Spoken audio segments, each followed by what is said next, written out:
Hello दोस्तों, उम्मीद classes में आपका बहुत बहुत स्वागत है। तो आज की इस वीडियो में बात करने वाले हैं संस्कृत का सब्जेक्टिव, जो आपके बोर्ड एग्जाम में 16 मार्क्स का पूछा जाता है, उसी के बारे में बात करेंगे। और आप लोग को वीडियो को शुरू से लेकर अंत तक देखना है, बिल्कुल भी स्किप नहीं करना है। आप लोग कहीं से कट कर देते हैं, कहीं से छोड़ के चले जाते हैं, इससे हम लोग का बहुत ज़्यादा नुकसान हो जाता है। और आपको तो पता होगा वीडियो बनाने में कितना मेहनत लगता है, क्वेश्चन सेट करना पड़ता है, लिखना पड़ता है। तो चलिए वो सब बात छोड़िए, अगर आपको वीडियो पसंद आ जाएगा तो प्लीज़ वीडियो को लाइक कर लीजिएगा, साथ में चैनल को सब्सक्राइब करके बेल आइकन को भी प्रेस कर लीजिएगा। तो चलिए फिलहाल यहाँ पर क्वेश्चन को देखेंगे। ये संस्कृत का क्लास है, तो चलिए यहाँ पर सबसे पहले पहला क्वेश्चन देख लीजिए। ये जो रेड कलर में लिखा है वो क्वेश्चन है और ब्लैक वाला सारा उत्तर है। तो चलिए यहाँ पर देखिए, बिल्कुल आसान तरीके से छोटा से छोटा आंसर बताएंगे और आपका नंबर भी नहीं कटेगा। किस तरीके से लिखना है तो आपको राइटिंग बैठा बैठा कर लिखना है, ना कि किसी तरीके से लिख देंगे तो उसमें नंबर कट सकता है। तो आप लोग को राइटिंग बैठा बैठा कर लिखना है। तो चलिए फिलहाल तो यहाँ क्वेश्चन देख लेते हैं। तो यहाँ देखिए क नंबर का है, इसी तरीके से आपका रहेगा ये क्वेश्चन क ख ग, इसी तरीके से 16 मार्क्स का क्वेश्चन रहेगा, यानी कि 16 क्वेश्चन रहेगा, उसमें से 8 क्वेश्चन का आप लोग का जवाब देना है और 16 मार्क्स का रहेगा। तो चलिए यहाँ फिलहाल देख लेते हैं। यहाँ देखिए आयुर्वेद के प्रमुख ग्रंथ कौन कौन है। तो आयुर्वेद के प्रमुख ग्रंथ कौन कौन है, तो ये देखिए आप इसको इस तरीके से आंसर लिख सकते हैं। आयुर्वेद के प्रमुख ग्रंथ चरक संहिता और कॉमा देकर लिखिएगा, सुश्रुत संहिता और वाग्म भट्ट संहिता आदि। इस तरीके से कितना है, ये 3 गो है, चरक संहिता, सुश्रुत संहिता और वाग्म भट्ट आदि। इस तरीके से इसको बस इतना ही लिखना है और आपका फुल मार्क्स मिल जाएगा, इसमें मार्क्स नहीं कटेगा। और जल्दी जल्दी ख़त्म कर लेते हैं चलिए इसको, क्योंकि आप लोग का बोर्ड एग्जाम बहुत ज़्यादा नज़दीक आ चुका है। चलिए यहाँ देखिए आप ख नंबर का है, इसी तरीके से आपको 16 दिया रहेगा, 16 को प्रश्न, तो उसमें से आपको 8 को बनाना है। तो चलिए यहाँ दूसरा देखिए, विश्व शांति के सूर्योदय का पता कैसे चलता है। तो विश्व शांति के सूर्योदय का पता कैसे चलता है, देख लीजिए। अभी जैसे मान लीजिए अभी सभी देशों में क्या चल रहा है, विश्व शांति के प्रयास सर्वत्र किए जा रहे हैं। क्या क्या सभी देशों में शांति का प्रयास किया जा रहा है। इससे क्या पता चलता है, इससे विश्व शांति के सूर्योदय का पता चलता है। बस आपको इतना ही लिखना है और इससे ज़्यादा नहीं लिखना है, बस इतना ही में आपको फुल मार्क्स मिल जाएगा। इतना ही लिखना है, विश्व शांति के प्रयास सर्वत्र किए जा रहे हैं, इससे विश्व शांति के सूर्योदय का पता चलता है। बस आपको इतना ही लिखना है और बस इसका आपको इतना ही लिखना है और आपका मार्क्स मिल जाएगा फुल, जो जितना है। चलिए तो यहाँ देखिए आप ग नंबर के देख लीजिए। यहाँ क्या है, हर परिस्थिति में धर्म की रक्षा क्यों करनी चाहिए। तो हर परिस्थिति में धर्म की रक्षा क्यों करनी चाहिए, तो ये देखिए हर परिस्थिति में धर्म की रक्षा करनी चाहिए। क्यों करनी चाहिए, क्योंकि एक धर्म मात्र ही सबसे बड़ा धन है। इसका कहने का अर्थ क्या है, धर्म ही क्या है, एकमात्र सबसे बड़ा धन क्या है, मतलब धर्म ही है, एकमात्र सबसे बड़ा धन क्या है, धर्म ही है। तो इसलिए क्या करना चाहिए, हर परिस्थिति में हमको धर्म की रक्षा करना चाहिए। तो इसका आंसर आप बस इस तरीके से लिख सकते हैं, हर परिस्थिति में धर्म की रक्षा करनी चाहिए, क्योंकि एक धर्म ही मात्र सबसे बड़ा धन है। बस आपको इतना लिखना है। चलिए तो अगला प्रश्न यहाँ देखिए, यहाँ बाघ ने स्वयं को अहिंसक सिद्ध करने के लिए क्या तर्क दिया। ये क्या तर्क दिया था, देख लीजिए। इसको थोड़ा सा कहानी बता देते हैं आपको उससे समझ आ जाएगा। आप लोग ने ये कहानी पढ़ा है या सुना भी होगा तो आपको समझ में आ जाएगा, लेकिन इससे रिलेटेड थोड़ा सा मैं कहानी बता देता हूँ, ताकि आप लोग जो बता दूंगा उससे भी और ये भी जो जैसे आपको समझ आएगा वैसे आप लोग आंसर लिख लीजिएगा। तो यहाँ देखिए, इसका कहने का अर्थ ये है कि जब बोल रहा है कि इसमें क्या कर रहा है, बाघ के बारे में बात कर रहा है। तो ये कहानी है, आप लोग को पढ़े होंगे, उसमें संस्कृत का है। तो यहाँ देखिए, ये बोल रहा है कि युवा अवस्था में अति दुराचारी ने बताया गया। ये इसमें कह रहा है कि बाघ क्या था, बाघ जब युवा अवस्था में था तो वो अति दुराचारी यानी कि खराब व्यक्तित्व का आदमी था वो बाघ, इस तरीके को वो बता रहा है। तो युवा अवस्था में अनेक गाय और मनुष्य के वध करने के पाप के कारण ही वह निसंतान और पत्नी विहीन हो गया था। इसके कहने का मतलब यह है कि जब बाघ युवा अवस्था में था तब क्या क्या वो अनेक गायों और मनुष्यों का वध करने के पाप के कारण ही वो क्या था, निसंतान और पत्नी विहीन था। क्या था, पत्नी विहीन। तो इसका मतलब यह है कि जब वो बहुत मनुष्य और गाय का वध किया तो उसके कारण ही उसको क्या, कोई भी संतान भी नहीं हुआ और उसको जो पत्नी था वो भी मर गया। इसका मतलब वही हुआ, मर गया, पत्नी विहीन हो गया। तो यही पाप से तो इसको क्या किया, तो एक धार्मिक व्यक्ति ने इसको क्या सलाह दिया, तो धार्मिक व्यक्ति ने इसको कहा कि, तब एक धार्मिक व्यक्ति ने कहा पाप मुक्त होने के लिए बाघ को उपदेश किया। तो क्या कहा कि आप पाप से मुक्ति पाना चाहते हैं तो आपको क्या करना है, अभी से दान पुण्य करना शुरू कर देना है, जिससे आप पाप मुक्ति हो जाएगा आपका। तो बस इसी तरीके से करना है। तो यहाँ पर देखिए, तो इसको आप लिख सकते हैं इस तरीके से, युवा अवस्था में वह अति दुराचारी बाघ ने बताया कि युवा अवस्था में अनेक गायों और मनुष्य के वध करने के पाप के कारण वह निसंतान और पत्नी विहीन हो गया था। तब एक धार्मिक व्यक्ति ने पाप मुक्त होने के लिए बाघ को उपदेश किया कि आप दान पुण्य करें। बस आप अपने भाषा में, जैसे मैं बताया हूँ, आप उस तरीके से भी लिख सकता है। यहाँ पर बोला जाता है पहले भी कि आप अपने शब्दों में उत्तर दें, तो आप अपने शब्द में उत्तर दे सकते हैं। ऐसा नहीं कि जो मैं बता दिया वही आपको देना है। आपको जैसे समझ में आता है, आप कहानी कहीं से पढ़े हैं या सुने हैं, तो आप उस तरीके से इसका आंसर लिख सकते हैं। जितना शॉर्ट में हो सके आप लिख सकते हैं, तो उसका नंबर नहीं कटेगा इसमें। चलिए, तो यहाँ देखिए, अब यह है पर्वत नाचता हुआ क्यों प्रतीत होता है। तो पर्वत नाचता हुआ क्यों प्रतीत होता है, तो ये देखिए, मंदाकिनी नदी के चारों ओर फैले हुए फूल, पत्तियों तथा पौधों से सेवित। इसका मतलब बोल रहा है जो मंदाकिनी नदी है क्या है, उसके चारों तरफ फूल है, फल है और पत्तियों पौधे ये सब क्या है, उससे सेवित है, मतलब चारों ओर यही सब है। तो इसका कहने का अर्थ है फूल, पत्तियों और पौधे है। तो यही जब तेज हवाएं चलती है तो क्या होता है, जब तेज हवाएं चलती है तो वह उड़ने लगता है। तो जब वो उड़ता है तो जो व्यक्ति या देखता है, जो व्यक्ति पर्वत को, तो उसके चोटी को देखता है तो उसको लगता है कि पर्वत ही क्या है, उड़ रही है या तो नृत्य करती हुई प्रतीत हो रहा है, उसको ये लगता है। तो इससे इस नदी की शोभा अति सुंदर और आकर्षक हो जाती है। चलिए एक बार मैं फिर से पढ़ देता हूँ इसको। यहाँ देखिए, मंदाकिनी नदी चारों ओर फैले हुए फूलों, पत्तियों तथा पौधों से सेवित है। जब तेज हवाएं उन्हें उड़ाती है तो पर्वत की चोटियों ऊपर उड़ती हुई और नृत्य करती हुई प्रतीत होती है। इससे इस नदी की शोभा अति सुंदर और आकर्षक हो जाती है। तो इसी तरीके से आपको इसका आंसर लिखना है। इसमें समझने वाली बात है, आप एक बार पढ़िएगा तो आपको समझ आ जाएगा। तो आप लोग PDF डाउनलोड कर लीजिएगा, टेलीग्राम चैनल पर उसका लिंक है इसका, तो आप वहाँ से डाउनलोड कर सकते हैं। तो चलिए अब अगला प्रश्न देख लेते हैं। देखिए अगला, मूल शंकर में वैराग्य भाव कब उत्पन्न हुआ। तो मूल शंकर में वैराग्य भाव कब उत्पन्न हुआ, देखिए मूल शंकर क्या था, ये देखिए यहाँ कर्मकांडी परिवार में जन्म लेने वाला स्वामी दयानंद को शिवरात्रि पर्व के रात्रि में अपने ज्ञान का उद्बोधन हुआ। इसका कहने का अर्थ क्या है, कर्मकांडी परिवार में कौन जन्म लिया था, तो ये दयानंद, स्वामी दयानंद कर्मकांडी परिवार में जन्म लिया। और इसको शिवरात्रि पर्व के रात्रि में क्या हुआ, ज्ञान का उद्बोधन हुआ। और जब बहन के निधन के बाद इसमें क्या हुआ, वैराग्य भाव उत्पन्न हो गया। बस इतना ही तो आंसर है। तो इसको एक बार पढ़ लीजिए। कर्मकांडी परिवार में जन्म लेने वाला स्वामी दयानंद को शिवरात्रि पर्व की रात्रि में अपने ज्ञान का उद्बोधन हुआ। बहन के निधन के बाद इसमें वैराग्य भाव उत्पन्न हुआ। बस एक लाइन का तो आंसर है। तो इसको इस तरीके से आप लिख लीजिएगा। यहाँ पर आप लोग को दिख नहीं रहा होगा तो आप लोग टेलीग्राम पर जाकर उसको ज्वाइन कर लीजिएगा और PDF डाउनलोड कर लीजिएगा, आप फिर प्रैक्टिस कर लीजिएगा। चलिए, तो यहाँ देखिए, जितना शॉर्ट हो सके उतना शॉर्ट आंसर लेते हैं। तो यहाँ देखिए, राम किससे प्रभावित होकर अध्ययन में निरत हो गया। तो एक इसका तो सिंपल आंसर आप लोग पढ़ा होगा, राम गुरु से प्रभावित होकर अध्ययन में निरत हो गया। किससे, तो राम गुरु से प्रभावित होकर अध्ययन में निरत हो गया। बस इतना ही आंसर लिखना है और आपको 2 मार्क्स मिलेगा। तो आप देखिए, अब आपको इसमें बताएंगे जो सब्जेक्टिव से ऑब्जेक्टिव कैसे निकलता है, वो भी देखिए बताते हैं आपको। इस संसार में कैसे लोग सुलभ और कैसे लोग दुर्बल होते हैं। इसका भी आसान सा है, क्या है, आप लोग को भी पता होगा। सदा प्रिय बोलने वाले, अर्थात जो अच्छा लगे वही बोलने वाले मनुष्य क्या होते हैं। देखिए यहाँ वही प्रिय बोलने वाले मनुष्य सुलभ है।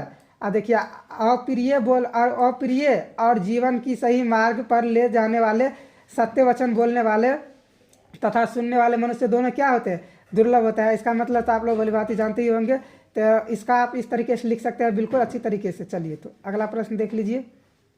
अगला है, और नरक के कितने द्वार हैं, नरक के कौन कौन द्वार है। तो नरक के द्वार कौन कौन है, काम, क्रोध और लोभ, क्या है, ये तीनों नरक के द्वार है। तो आपको ऑब्जेक्टिव में भी पूछता है ये प्रश्न, और सब्जेक्टिव में तो आप देखिए लिए हैं। तो ऑब्जेक्टिव में इस तरीके से पूछते हैं, नरक के कितने द्वार होते हैं। तो नरक के कितने द्वार होते हैं, काम, क्रोध और लोभ, यानी कि ये 3 द्वार होते हैं नरक के। तो आपका ऑब्जेक्टिव में इस तरीके से 3 द्वार आप मार सकते हैं, वो आया। तो चलिए, तो फिलहाल यहाँ अगला प्रश्न देख लेते हैं।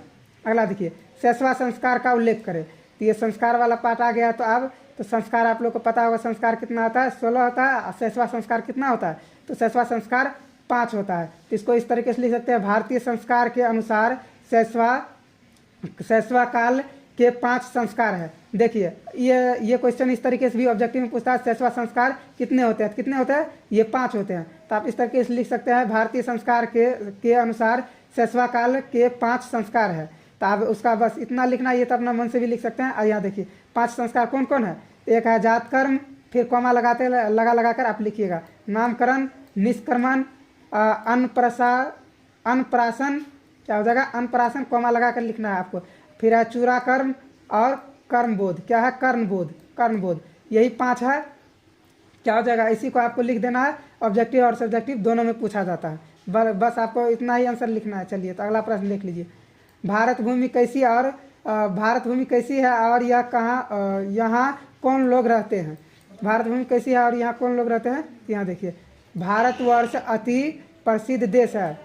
हिमालय की गोद में बसा यह देश निश्चय ही स्वर्ग तुल्य है। देखिए क्या है, भारत भूमि अति प्रसिद्ध देश है और हिमालय की गोद में बसा यह देश निश्चय ही स्वर्ग तुल्य है। तो इतना लिखने के बाद आपको देखिए यहाँ पर फिर से, अब ये ऑब्जेक्टिव में भी पूछता है और सब्जेक्टिव में तो आप देख रहे हैं। तो यहाँ देखिए आप ऑब्जेक्टिव में कैसे पूछेगा, यह भारत भूमि निर्मल एवं ममतामयी है। इसका मतलब क्या, आपको क्वेश्चन पूछ सकता है कि भारत भूमि कैसी है, उसमें ऑप्शन में रहेगा निर्मल एवं ममतामयी। तो इन दोनों में से कोई होगा तो आप मार दीजिएगा आंसर। तो यहाँ पर क्या हो जाएगा, यह भूमि क्या है, निर्मल एवं ममतामयी। इसकी भूमि विशाल और रमणीय है। तो ये इसको भी इस तरीके से पूछेगा, यानी कि भारत भूमि कैसी है, तो यानी कि विशाल है। भारत भूमि की धारा कैसी है, कैसा है, ये विशाल है। इस तरीके से ऑब्जेक्टिव पूछेगा। तो रमणीय है। उसके बाद आगे देखिए, यहाँ सागरों, पर्वतों एवं झरनों को धारण किए हुए नदियों द्वारा सदा सेवित है। बस आपको इतना आंसर लिखना है। आपका 2 मार्क्स फिक्स है। इससे ऑब्जेक्टिव सब्जेक्टिव दोनों पूछता है। इससे समझ लीजिए 2 ऑब्जेक्टिव बन गया और 1 सब्जेक्टिव बन गया। तो इसको आप इस तरीके से लिख सकते हैं। चलिए तो अगला प्रश्न देख लीजिए।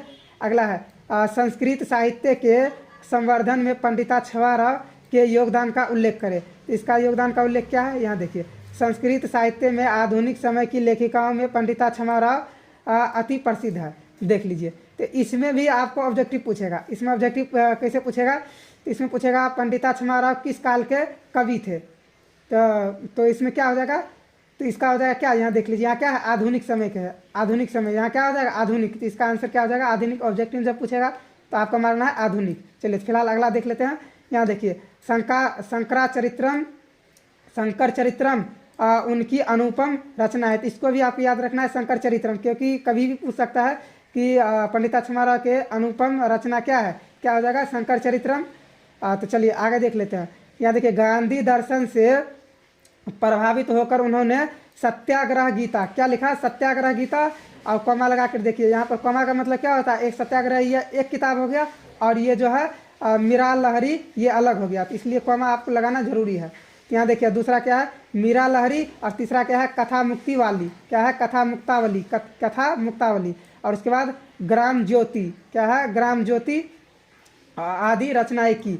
बस आपको इतना लिखना है। ये देखिए, आपको ये सत्याग्रह गीता और क्या है, मीरा लहरी, ये 2 भी याद है तो भी चलेगा, और 4 याद है तो अच्छी बात है, नहीं तो 2 भी लिख सकते हैं। इतना ये 2 नहीं याद है तो कोई बात नहीं, फिर भी आपको नंबर मिल जाएगा। चलिए फिलहाल अगला क्वेश्चन देख लेते हैं।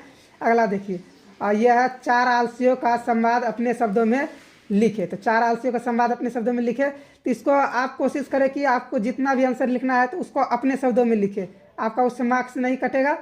चलिए, ये बोल रहा है क्या, एग्जामिनर बोल रहा है कि आप अपने शब्दों में लिख सकते हैं। चलिए तो यहाँ देखिए, 4 आलसियों के संवाद अपने शब्दों में लिखना है। तो यहाँ देखिए, सबसे पहले देखिए, 4 आलसी निश्चय ही अपने आलसपन को सिद्ध कर रहे थे। ये आपको पता होगा। 4 आलसी का संवाद कब, जब आलस में आग लगाया गया, तब का ये बात है। तो आलस में आग लगाया गया, तो ये क्या कर रहा था, 4 आलसी निश्चय ही अपने आलसपन को सिद्ध कर रहा था। एक मुंह ढककर कहा, यानी कि जो पहला व्यक्ति था, चारों क्या था, आलस आग लगा दिया, और उस घर के अंदर में ही क्या था, ये 4 आलसी व्यक्ति सोया हुआ था। मुंह क्या था, चादर से अपने मुंह कर ढक कर, ये क्या बोला, पहला व्यक्ति बोला क्या, चादर से मुंह ढक कर कहा, अरे हल्ला कैसा हो रहा है। मतलब कि पहला व्यक्ति बोल रहा है कि लगता है कि हल्ला हो रहा है। तो इसी पर दूसरा व्यक्ति क्या बोला, दूसरे व्यक्ति ने कहा क्या, लगता है इस घर में आग लग गई है। तो दूसरे व्यक्ति बोला, उस पर तीसरे व्यक्ति चुप कहाँ रहने वाला था, वो भी बोला। तीसरे व्यक्ति ने कहा क्या, कोई पानी से भीगा वस्त्र से ढक देता तो कितना अच्छा होता।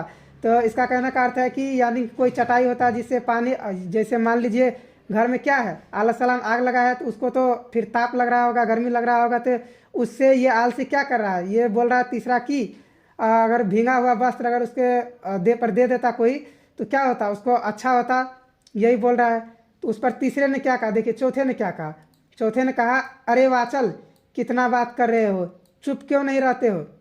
इसका मतलब क्या है, चौथे ने बोला चुप क्यों नहीं रहो, क्यों हल्ला कर रहे हो, चुप क्यों नहीं रहते हो। तो यही क्या था, चारों आलसियों के बीच संवाद यही था। आप अपने शब्दों में इसको समझकर लिख सकते हैं। चलिए तो अगला प्रश्न है, यहाँ देखिए, राजशेखर ने पटना का उल्लेख किस रूप में किया। तो राजशेखर ने पटना का उल्लेख किस रूप में किया। तो ये देखिए इसको आंसर देखिए, यहाँ राजशेखर ने अपने काव्य मीमांसा में लिखा। तो ये देखिए राजशेखर की पुस्तक का क्या नाम है। तो ये क्या है, काव्य मीमांसा क्या है, राजशेखर की पुस्तक का नाम है। तो राजशेखर ने काव्य मीमांसा में लिखा, ये क्या लिखा, लिखा कि पाटलिपुत्र शिक्षा का एक प्राचीन केंद्र था। यहाँ अनेक संस्कृति विद्वान हुए, यहाँ अनेक संस्कृत विज्ञान विद्वान हुए हैं। यहाँ पाणिनि, पिंगल और पतंजलि, यहाँ देखिए ये अलग अलग चीज़ का नाम है, वस्तु का नाम है, यानी कंपनी है ये सब। तो क्या हो जाएगा, तो ये सब ज्ञान प्राप्त किया है। तो इसको अलग अलग कॉमा लगा कर लिखना है, ऐसा नहीं कि उसे लिख देंगे तो पता ही नहीं चलेगा क्या लिखा है। तो इसको कॉमा लगा कर लिखना है, पाणिनि, पिंगल, पतंजलि आदि की परीक्षा ली गई थी। तो इसका क्या हो जाएगा, इसका आपको यही आंसर सही हो जाएगा। इतना से आपको लिख देना, बस इतना ही लिखना है। चलिए तो अगला प्रश्न, आत्मा का स्वरूप का वर्णन करें।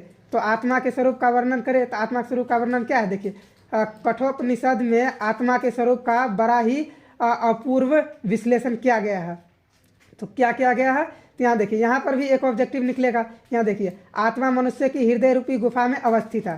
क्वेश्चन आपको इस तरीके से पूछ सकता है कि आत्मा कहाँ निवास करता है, तो यहाँ पर पूछ सकता है कि आत्मा कहाँ रहता है। तो आत्मा कहाँ रहता है, मनुष्य के हृदय रूपी गुफा में रहता है। कहाँ रहता है, तो आपको आंसर में मिल जाएगा हृदय रूपी गुफा। तो क्या हो जाएगा, इसका यही आंसर हो जाएगा। अगर ऑब्जेक्टिव में पूछ दिया तो बाकी सब्जेक्टिव में तो इसी तरीके से गुफा में अवस्थित है। एक और इससे बनेगा, यहाँ देखिए यह अणु से भी सूक्ष्म है और यह महान से भी महान है। तो इसको इस तरीके से पूछ सकता है कि कौन सूक्ष्म से भी सूक्ष्म है और महान से भी महान है, कौन होगा। इसका आंसर हो जाएगा आत्मा। ऑब्जेक्टिव में इस तरीके से पूछेगा। फिलहाल आपको सब्जेक्टिव का आंसर इस तरीके से लिख देना है। चलिए तो अगला है, केशांता संस्कार का वर्णन करें। तो केशांता संस्कार के यहाँ देखिए, गुरुकुल में वेद अध्ययन पूर्ण कर लेने पर आचार्य के समक्ष यह संस्कार संपन्न किया जाता था। बिल्कुल आसान तरीके से आप अपने मन से भी लिख सकते हैं। गुरुकुल में वेद अध्ययन पूर्ण कर लेने पर आचार्य के समक्ष यह संस्कार संपन्न किया जाता था। तो वस्तुत्व यह संस्कार गुरुकुल से विदाई लेने और तथा गृहस्थ जीवन में प्रवेश करने का उपक्रम है। तो वेद पुराण में प्रांगत होने के पश्चात पूर्व बालों की सफाई की जाती थी। देखिए इसका मतलब क्या होता है, वेद पुराण में प्रांगत होने के बाद, यानी कि जब उसका पहले ज़माना में क्या होता था, पहले ज़माना में ये होता था कि जो शिष्य होता था, गुरु होता था, तो वहाँ एक साथ जाते थे, कई कई दिन तक वो लोग बाल कटाते ही नहीं थे। तो वही बोल रहा था, जब वेद पुराण प्रांगत हो जाते थे वेद पुराण में, तो उसके बाद उसको क्या किया जाता था, बाल को, ये जो कहता है छिलता है, बाल को छील देता था, बाल को काट देकर सफाई कर देता था। इसका कहने का मतलब यही है। तो क्या का सफाई किया जाता था, इससे ही केशांता संस्कार कहते हैं। क्या कहते हैं, इसे ही केशांता संस्कार कहते हैं। बस आपको इस तरीके से लिख देना। चलिए तो आप देखिए यहाँ पर इसमें 16 क्वेश्चन बताया हूँ। और अगर आपको वीडियो पसंद आएगा तो वीडियो को लाइक कर दीजिएगा, साथ में चैनल को सब्सक्राइब करके बेल आइकन को भी प्रेस कर लीजिएगा। और आपको कमेंट करना है इससे आगे किस टॉपिक पर वीडियो चाहिए। इस पर ये पार्ट 1 हो गया और इससे आगे भी आपको वीडियो मिलेगा। और 2-3 वीडियो बनाएंगे, उसके बाद आपका समझ लीजिए इसका टेंशन खत्म हो जाएगा। जल्दी से जल्दी रिवीजन आप लोग कर लीजिएगा, साथ में अपने दोस्तों को भी शेयर कीजिएगा। तब तक के लिए यहीं तक, मिलते हैं नेक्स्ट वीडियो में।